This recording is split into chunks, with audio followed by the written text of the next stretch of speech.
নমস্কার বন্ধুরা, আশা করি তোমরা সকলে খুব ভালো আছো। আমার চ্যানেলে তোমাদের সকলকে স্বাগত জানিয়ে আজকে চিকেন কষার একটা রেসিপি তোমাদের সঙ্গে শেয়ার করব। সবাই জানো, কিন্তু ঝটপট তক করে এই রান্নাটা করার জন্য আমার এই রেসিপিটা একবার দেখে নাও আর এইভাবে বানিয়ে নাও বাড়িতে চিকেন কষা। খুব কম সময় লাগবে। তো তার জন্য চিকেন লাগবে। চিকেনটা ধুয়ে রেখে দিয়েছি। আদা, রসুন, পেঁয়াজ, টমেটো, কাঁচা লঙ্কা সব বড় বড় করে এক জায়গায় কেটে ধুয়ে রেখে দিয়েছি। গ্যাস অন করে তার উপর কড়াই বসিয়ে দিয়েছি। কড়াইয়ের মধ্যে সর্ষের তেল দিয়ে ফোড়ন হিসাবে গোটা গরম মশলা দিয়ে নিয়েছিলাম।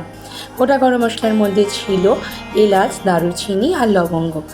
এই গোটা গরম মশলাগুলো একটু ভাজা ভাজা হলে আমি যে কেটে রেখেছিলাম পেঁয়াজ, রসুন, আদা, টমেটো, কাঁচা লঙ্কা, সেইগুলো একটু পেস্ট করে নিয়েছিলাম। সেই পেস্টটা এই তেলের মধ্যে দিয়ে দিয়েছিলাম। আর অবশ্যই তেলের মধ্যে আমি আগে দিয়ে দিয়েছিলাম অল্প একটু চিনিটা কিন্তু তোমরাও দিও, কোনো রকমভাবে স্ক্রিপ করো না চিনিটা। তো তারপরে দেখো দিয়ে দেবো এখানে হলুদ গুঁড়ো আর দিয়ে দেবো লঙ্কার গুঁড়ো। এই চিকেন কষার রেসিপিটা ছোট বড় সবাই জানো, কিন্তু আমি তোমাদের সঙ্গে শেয়ার করলাম এই জন্যই যে এত গরমে দেখবে সবসময় গ্যাসের সামনে দাঁড়িয়ে অনেকক্ষণ ধরে রান্না করতে একদম ইচ্ছে করে না। ঝটপট বানিয়ে নেওয়ার জন্য এইভাবে তোমরা ট্রাই করতেই পারো। সানডেতেই করে নাও আর অবশ্যই করে দেখো যে কীরকম স্বাদ হয়। তো দেখতেই পাচ্ছ মশলাটা আমি ভালো করে কষিয়ে নিচ্ছি। আবার বলছি, আমি কিন্তু চিকেনটা কোনো রকম ম্যারিনেট করে রাখিনি, জাস্ট ধুয়ে জল ঝরিয়ে রেখে দিয়েছি। তো এখন এই অবস্থায় আমি এর মধ্যে দিয়ে দেবো টক দই। তো আমি টমেটো দিয়েছি, তারপরেও টক দই দিলাম। যদি কেউ চাও তো টমেটোটা স্ক্রিপ করতে পারো, টক দইটা দিতে পারো বা দুটোই দিতে পারো। টক সেরকম বেশি হয় না, তো যেহেতু কষা করব তাই টেস্টটা একটু অন্যরকম করার জন্য আমি দুটো মানে টমেটো আর টক দই দুটোই দিয়ে দিলাম। তো এরপর আমি এই যে ধুয়ে রাখা চিকেনগুলো এর মধ্যে দিয়ে দিলাম, দিয়ে ভালো করে কষাতে হবে। তো বন্ধুরা, এখানে মাংসটা কষানো হোক। আর তোমাদের কাছে ছোট্ট একটা অনুরোধ, প্লিজ একটা লাইক করে আমার ভিডিওটা দেখো আর একটা ছোট্ট কমেন্ট করো। তোমাদের একটা ছোট্ট কমেন্ট আমাকে এগিয়ে নিতে অনেক সাহায্য করে। যারা নতুন বন্ধুরা আসছো আমার চ্যানেলে, আমার রেসিপিগুলো দেখছো, তাদের অনেক ধন্যবাদ। আমার চ্যানেলের পাশে থেকো, আমার চ্যানেলটাকে সাবস্ক্রাইব করে দিও আর পাশে থাকা বেল নোটিফিকেশানটাকে টুক করে অন করে দিও। তাহলে আমি রোজ যে রেসিপি বা ভ্লগ ছাড়বো সেগুলো তোমাদের কাছে চলে যাবে। আর যদি আমার এই রেসিপিটা একদম শেষ অবধি দেখে তোমাদের মনে হয় একটু ভালো, তাহলে আত্মীয় স্বজন, বন্ধু বান্ধবদের মধ্যে শেয়ার করে দিও।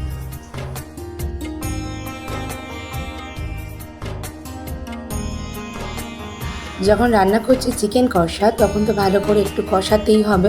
তো যেহেতু আমার কোনো ম্যারিনেশন নেই, সেহেতু মশলার মধ্যে ভালো করে এই চিকেনটাকে দিয়ে নাড়াতে হবে।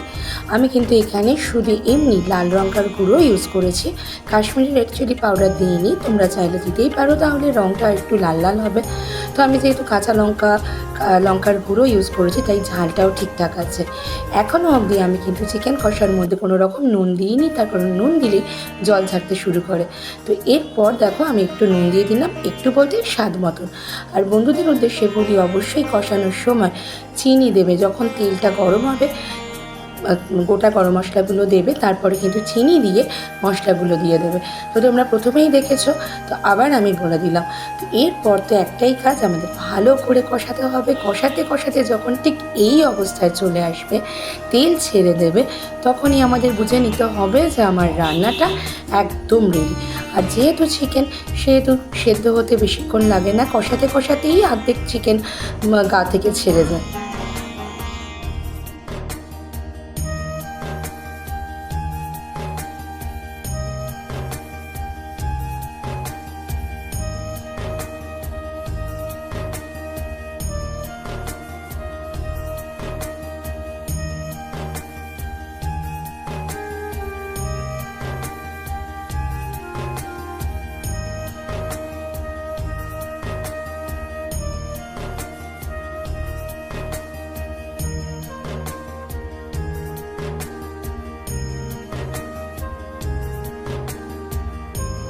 তো বন্ধুরা দেখো, রঙটা জাস্ট ওয়াও হয়েছিল, স্বাদটাও কিন্তু দারুণ হয়েছিল। তোমরা এই অবস্থাতেও নামিয়ে নিতে পারো, বা এরপর অল্প একটু গরম জল দিয়ে একটু গ্রেভি করতে পারো। আমি একটু দিলাম, আমার কিন্তু চিকেন একদম সেদ্ধ হয়ে গিয়েছিল। আমার মনে হলো আমার গ্রেভিটা একটু লাগবে, কষাই থাকবে কিন্তু একটু থিকনেসটা থাকবে, সেজন্য আমি একটু গরম জল করে দিয়ে দিলাম। এই চিকেন কষাটা তোমরা রুটি, ভাত, লুচি, পরোটা, ফ্রায়েড রাইস যে কোনো কিছু দিয়ে খেতেই পারো। তো আমার নামানোর আগে আমি দিয়ে দিয়েছিলাম এর মধ্যে ঘি আর গরম মশলা। ব্যাস একদম রেডি টু সার্ভ চিকেন কষা। কোনো রকম ঝামেলা ছাড়া কম সময়ের জন্য বানিয়ে নিতে পারো এইভাবে চিকেন কষাটা। তো আজকের এই রেসিপিটা কেমন লাগলো অবশ্যই জানিও। প্রচণ্ড গরম পড়েছে, তাই আমার প্রত্যেকটা ব্লগে বা ভিডিওতে আমি বলি সকলে খুব সাবধানে থাকবে, বেশি করে জল খাবে, সুস্থ থাকবে। আবার দেখা হবে অন্য কোনো ভিডিওতে, অন্য কোনো রেসিপির সাথে। সকলে খুব ভালো থেকো, সুস্থ থেকো। টাটা।